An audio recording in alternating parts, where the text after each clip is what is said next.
महात्माओं ने पहले ही कहा है कि ये दुनिया, ये माया है, ये महाठगनी।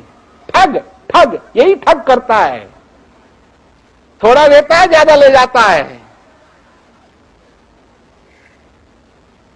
और ये दुनिया एक सेकंड के सुख चैन के लिए सारी जिंदगी ले लेती है।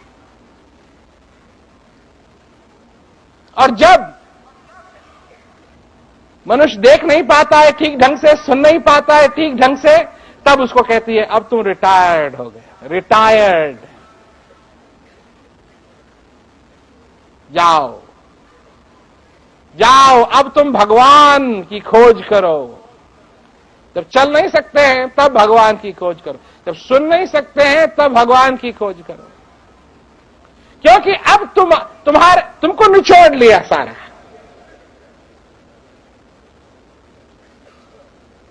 निचोड़ लिया। देखो ना, जैसे संतरे की जगह जगह दुकानें होती है जहां संतरे का जूस निकालते हैं, तो जब तक तो जूस नहीं निकला हुआ है तो संतरे को ठंडा भी रखते हैं, सजा के रखते हैं, ठीक ढंग से रखते हैं, है ना। यही दुनिया की हालत है, उसको ठीक ढंग। अब किसी ने मांग लिया जूस तो उसको निचोड़ निचोड़ के सब सारा जब जूस निकल आता है ना संतरे का, और उसके बाद उसको फेंक देते हैं, उसको सजा के नहीं रखते, उसको सजा के नहीं रखते, फेंक देते।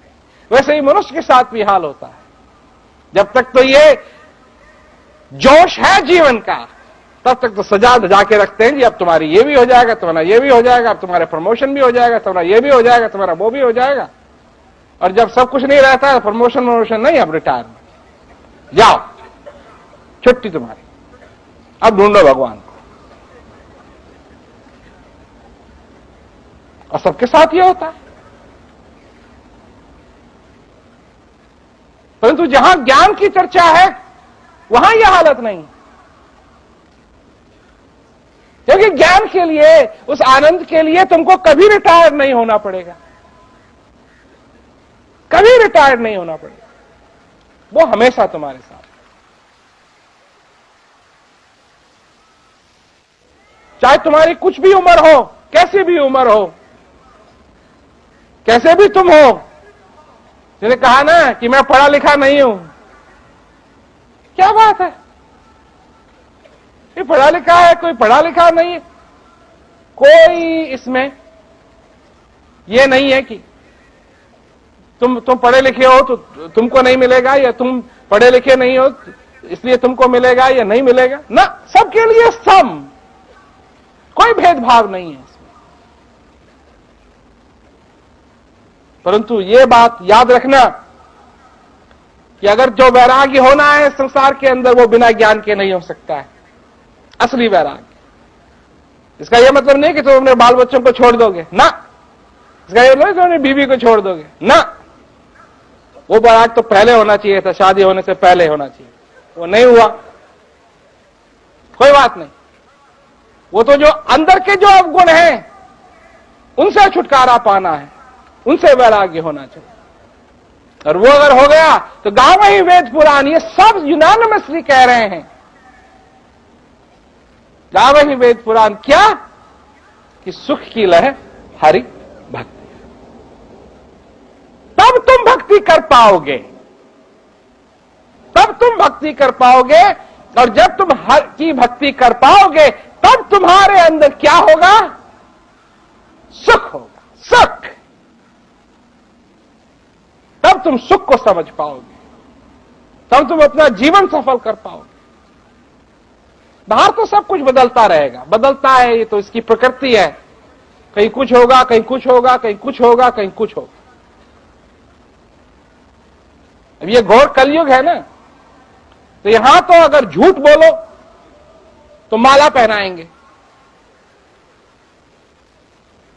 क्यों ऐसा है, ये घोर कलयुग है, इसलिए झूठ बोलो तो माला पहनाएंगे, सच बोलो तो जूते मारेंगे।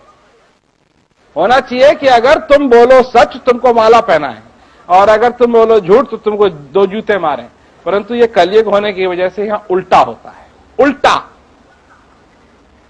उठपटांग कोई बात करो तो सब सुनने के लिए आएंगे, हमने देखा है।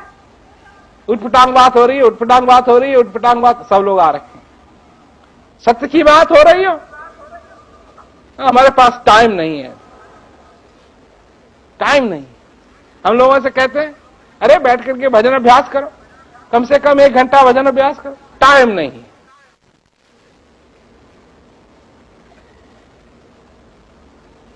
तो जब यमराज आएगा उससे भी यही कहोगे अभी अभी नहीं, अभी थोड़ी।